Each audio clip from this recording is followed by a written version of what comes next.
Hi, Arnie. Welcome to High Hey, Point. good morning, Mark, or I guess afternoon in your case. Yeah, it's afternoon here, but it's the joys of doing podcasts remotely. I've got a lot of questions to ask you, like any other guests, but here we're here to talk about you're here to talk about the International Mass Timber Conference. There's, again, loads of questions to ask you about how it's run, how long it's been running for, the countries that are the most represented, which ones you think are the most advanced as well. That would be quite interesting to know. The trends you see, how it is to how many applications you get, what's the key for a successful application, and all that. So, but can you introduce yourself the way you would like to be introduced first? Sure. Well, thanks for having me, first off.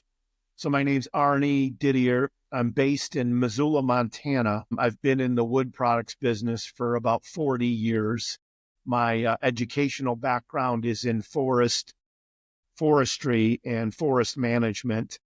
And I've spent my career in the wood products business in some fashion. So, what we've done for the last 17 years is we've owned a company by the name of Forest Business Network. Within that company, we have a variety of things that we do. We're very involved in everything from the forest all the way up to finished products. And that may be in the mass timber world, beautiful buildings and those kind of things. We also produce the International Mass Timber Report, which is a 300-page report that brings a bunch of information together in one area. And then we host a weekly newsletter around forest products in the forest industry that's been in existence for over 20 years, and we have about 10,000 subscribers worldwide. So in particular, what we are here to kind of talk about is, the mass timber business and what's happening with that around the world. And we started the first conference in the world on that topic in 2016. So we have had a lot of experience in bringing people together on forest industry things. And we had an opportunity to put together this conference. And it's, like I said, it started in 2016, and we were hoping for 200 to 300 people to attend. And we actually, I remember back, we hit 300 registrations, then 400.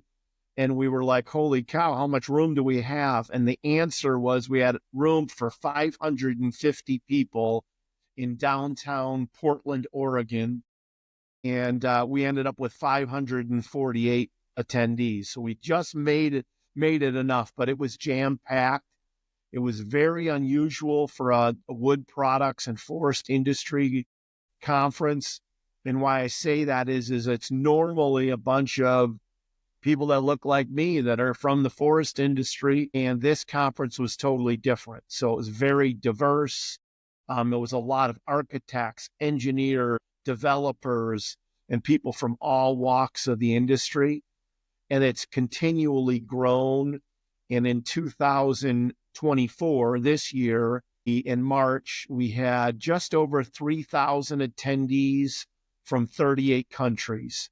And so, not to be arrogant about it, but we kind of get the who's who of wood products people around the world. So we're really excited, and all indications are that's going to grow dramatically in 2025.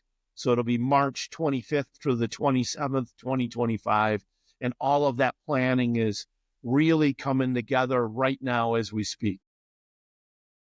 What's the structure of the organization? How many are you in mainly organizing the conference? Yeah, so we're small and mighty. It's interesting. We have just partnered with a company by the name of Trifecta Collective, and they come from a event organization background. In particular, they do a lot of construction style events. So you may have heard of World of Concrete or International Home Builder Show or JLC Live. They've been involved with those styles of events, and they're bringing a lot of expertise to the table. But they were shocked at how small of a staff we have. Typically, to run an an event like this, it's 30 to 35 people, and we do it with about 8. So Full time? it's 8 people. Is that full time or part time? Yeah, Or yeah. Full-time people. And then we're a virtual company. So we have people from around the world that work with us on different things. So we have a set of people that work on the report. We do the newsletter ourselves. And then as far as the actual conference itself, we'll have some contracted employees as well, some additional help at the conference. But we have the entire conference center it's called the Oregon Convention Center. It's in downtown Portland. And Portland, Oregon has become what people refer to it as the intellectual capital of mass timber in the world now. And that was coined by Hubert Romberg, the CEO and owner of Cree and Romberg Holdings. He's out of Europe. He came up with that. And the reason he says that and the reason we host it in Oregon is it's an incredibly great convention center. There are multiple buildings built out of mass timber within a 2-3 hour radius for tours, hundreds of them now. There used to be only a few, now there's hundreds. There's multiple manufacturing facilities, fabrication facilities right in a small radius. And then the airport is very easy to get in and out of.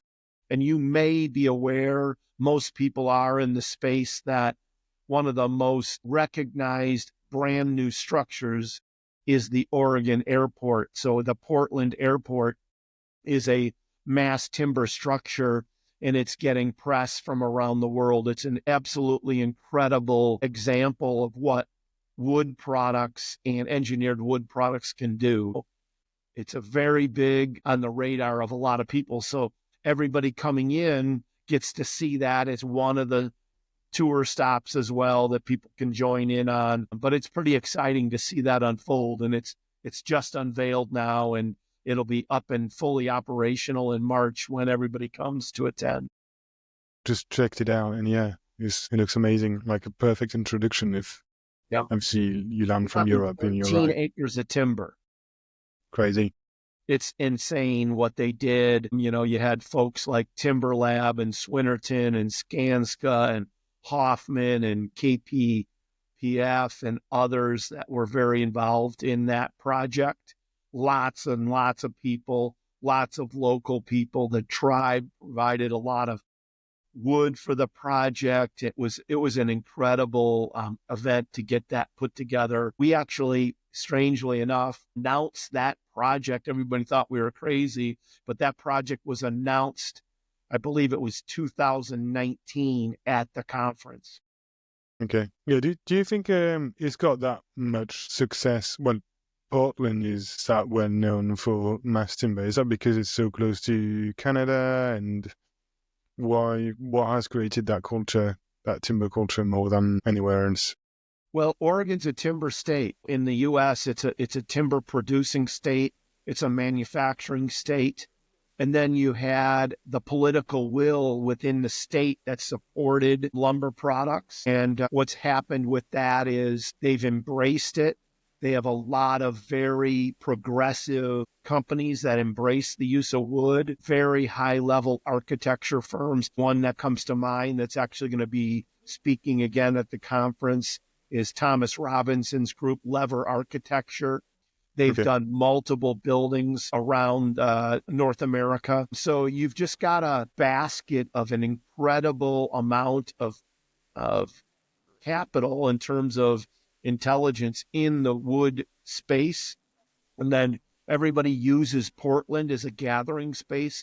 There's obviously multiple conferences and seminars and webinars around the world, but, you know, using whether it's from Asia or New Zealand, Australia, Europe, the UK, everybody's kind of gravitating towards North America because there's so much opportunity for growth in buildings. Well, when you think about it, in 2016, for the conference, we had about 30 buildings to choose from to talk about. And we have well over 2,000 buildings now. So think of from 2016 to 2014, it's not that much time. Worldwide, it's changed dramatically. and North America is outpacing that as well. But we get a tremendous amount of influence from all over the world at the conference. Yeah, I've got loads of questions about all this. How did it grow? Did it just exponentially grow, or what was the rate of the growth every year? Was it 20 to just 30% growth every year. 30% growth? That's totally different than any other conference in any business. Most conferences are going downhill or flattening out. Obviously, COVID had a hand in that, but even before that, it's just people didn't want to travel to spend time at a conference. We're an educational conference. That's the first part. The other reason why we grow, we think, is because the market is growing at that same pace, the worldwide market. And wood products, and in particular engineered wood products, have a real mindset of, it's a sustainable product. And when you hear the story behind all of that, it really brings it up to the fold. And it's why we're seeing so many supporters from around the world. You look at places that are partners with us, ULI, or, that bring developers to the groups. Built by Nature, which is based in Europe, and with Paul King and that group, they're a partner with us now as well. And, we're seeing incredible growth and thoughts in that world. In your backyard in the UK, you think of Andrew Waugh and all of the work that he's done. And he spoke several times at the conference and brings that to the fold. But yeah, it's become it's the sanctuary of timber. It's come full circle. And for a wood guy like me that spent the last 40 years in it, it's a pretty big deal. My business partner, his name is Craig Rawlings. He's been in the business for over 50 years. His family's built many of the sawmills in North America. And he's seeing this from a perspective that he never thought was going to be possible. So it's really cool to see it. But, you have a guy like Craig Rawlings. He wouldn't mind me saying this. He's 73 years old. He's more energetic than ever. He's actually, to use a new term, he's become the biggest influencer in the wood business in the world. And it's made it fun. It's just really fun for us to see it unfold. And it just happens we have an outlet to bring everybody together, which is the International Mass Timber Conference. But yeah, I heard about it. So how many are you founders in the International Mass Timber Conference? Is that just the two of you? There's three. So there's Craig Rawlings and myself, and then a gentleman by the name of Tom Waddell. And Tom is he comes at it from a different perspective. He's got wood in his blood now after 15 years or so, but he comes at it from a social media and website marketing background, but he's really the guts behind the conference. We have a very small team. We build our conference, it sounds strange, but we build our conference around food. We have really good food at a conference. So we have a full breakfast and a full lunch. It's really stupid expensive to do that, but we think it's worth it because it brings people together. Tom happens to be a foodie kind of guy, and Portland's good at that. And the conference center accommodates that. So you're not going to get a stale bagel. You're going to get a full breakfast to kick off your day. And Tom is meticulous around the process, and we improve it. We basically look at it as we have to reinvent the conference every year because people that are spending that kind of money to come to a conference, they deserve it. So it's growing exponentially. Do you mind me asking how you finance all this? How do you manage the cash flow for this? You get money from the entries. I presume you get some money remaining from the previous conference, and then you can pay for any deposits or anything like this. How do you manage all the cash? It's a great question, and we're an open book. We finance it from our checking account, our own personal checking account. So most people think at it, look at it, it's grown to this, it's grown to that. But we had our, what's on the line, personally, So it's our house on the line, it's our livelihood on the line. And the way we fund the conference now is we have a few ways to do that. One is we have an exhibit space, an exhibit hall that's become really dynamic. It's grown from 30 exhibitors to probably 200 this year, and it's become very, very interactive. If you can imagine, we're going to actually build a mass timber building on the floor this year. And then we're going to have a exhibit space that's run by the Brotherhood of the Union Carpenters and Joineries of North America. And they're going to actually demonstrate how to do products. We have safety demonstrations, all of that on the floor. So you have a revenue that comes in, they pay for booth space. That's part one. We have incredible sponsors, longtime sponsors, and then we charge to attend. We try to keep that as a minimal charge, but it's still, cost you whatever it is, and the early bird $1,000 to attend. So you get revenue that way. Most of that money goes out because it's expensive to pay for the food and the space and all the logistics of that. We're a for-profit organization. We try to make money on the conference to keep it fluid, and we've done that. The most interesting thing with the new resources we have with Trifecta Collective, they're shocked at a couple of things they're shocked at. But the biggest thing they're shocked at is we have about a 98% return rate for exhibitors. So 98 out of 100 exhibitors that exhibit come back again. In the industry standard is 74%. Okay. So why is that? The reason is just like anything in business. Exhibitors and attendees come because they do business at our conference. We're a business conference. We're an education conference that starts from the forest all the way up. So we'll have loggers, literally. We'll have truckers. We'll have people that cut down trees. We'll have forest managers. We'll have forestry folks. We'll have everything from there up. So we'll have everybody from a guy pounding nails to building modular units to building skyscrapers and everything that comes with that and all the products that come with that, all the way to these finished, beautiful developers that put their money on the line to build mass timber buildings. And then the other thing that's become interesting is the technology companies that are so involved in mass timber now. That's been the biggest kind of boost to mass timber worldwide, is having Microsoft, Google, Facebook, Amazon all jump in to the world of mass timber and wood products and embrace it because they believe in the story of sustainability that wood products brings to buildings. You're selling it very well. So how much does this cost to be an exhibitor? I presume there's different rates or different grades of... Yeah, I would just suggest people just look on the website and look at that. We're actually very inexpensive compared to other conferences, but it's a minor part of it. The real cost comes in travel.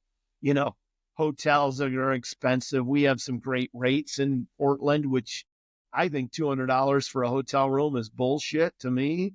But worldwide, that's very inexpensive. I was just in Amsterdam and it was $450 a night. So, I look at, I think that's crazy. But I'm just a farm boy from Illinois, so that looks like a lot of money to me. But it's inexpensive relatively. So you have hotel rooms and all the meals are included, which is great. And then but you have travel. But the biggest thing is time. So when it comes to the second part, in case you've noticed, we've got the same outfits, but we've had some issues with our technologies. So we've had to record the second part of the episode another day. And the question I was going to ask you is, what's the cost to exhibit at the conference? So there's a variety of costs depending on the sizes. But generally they start about $2,000 US and go up to about $6,000 for the bigger spaces. We're sold out now. We have we've expanded, I think 4 or 5 times already. So we've got almost 200 exhibitors this year from all over the world. And what's the key for a successful application for projects? Obviously, you must have a lot of people interested in advertising and presenting Yeah. your project. So in terms of, you're talking like speaker roles at the conference. Yes. We had about 60 slots this year, 70 slots, and we had close to 500 applicants from around the world. And the ones that get chosen generally are kind of new, informative discussions. They have something new that people would show interest in.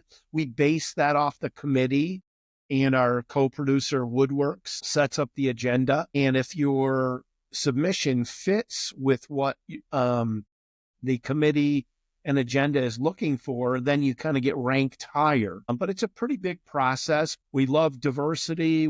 Diversity means it could be people of color, it could be women. That's part of it, but more of it is new ideas, new thoughts. Nothing's off the table, but it fits kind of the agenda that the committee came up with. That kind of ranks you higher in how you get selected. First, we love first-time presenters as well. We try to do as many of those as we can. We'll probably present a project at some point. But how have you seen the evolution of mass timber technologies over time? And obviously CLT has been on a hype, but there must be other products and other solutions that you've seen come and die, or you're seeing coming and are very promising.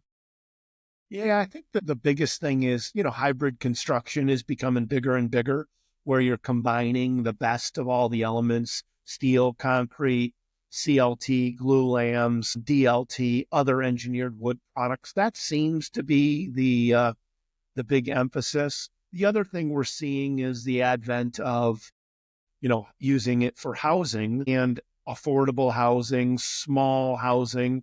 And so you're using thinner CLT instead of just the standard 3, 5, 7 ply. You can go down a bit. You're seeing products like MPP, mass plywood panels, which you can go from 1 inch to 48 inches in depth. So you're seeing a variety of those uses. I think the biggest thing is, as the market gets used to using more and more engineered wood products, you're seeing that acceptance and ease of acceptance into other areas. Entrepreneurs win out in the day.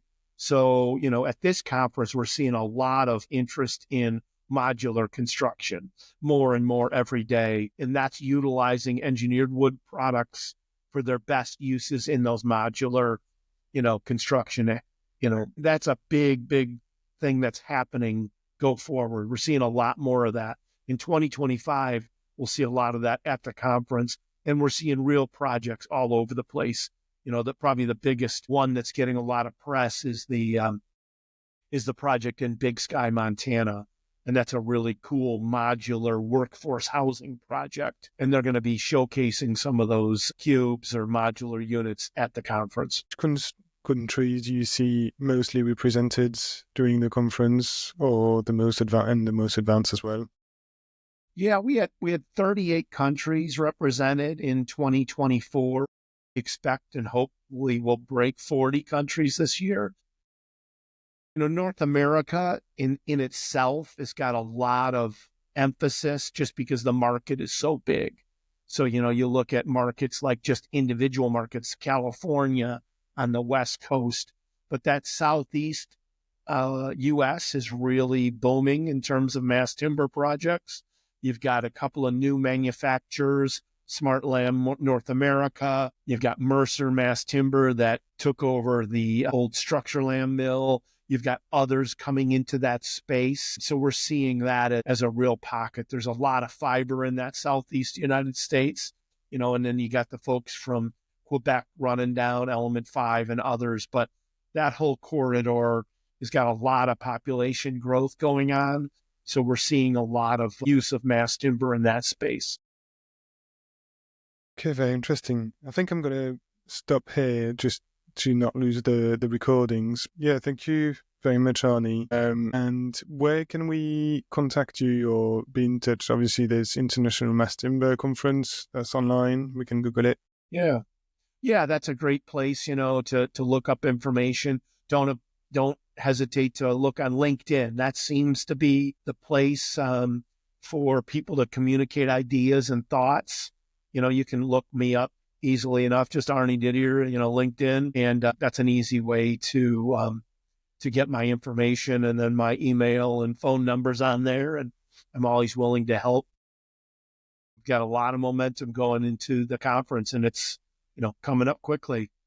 Great. I guess it's March 25th through the 27th at the Oregon Convention Center. It's going to be exciting. Yeah, definitely. And I'll definitely go at some point on one of the conferences. So hopefully we can do another episode about the conference, or like a vlog or something. Yeah, I hope you can come. The door's open, Mark. All right. Cheers, Arnie. Thank you again for dialing in, and see you later. Yeah, Happy New Year. Bye, Arnie.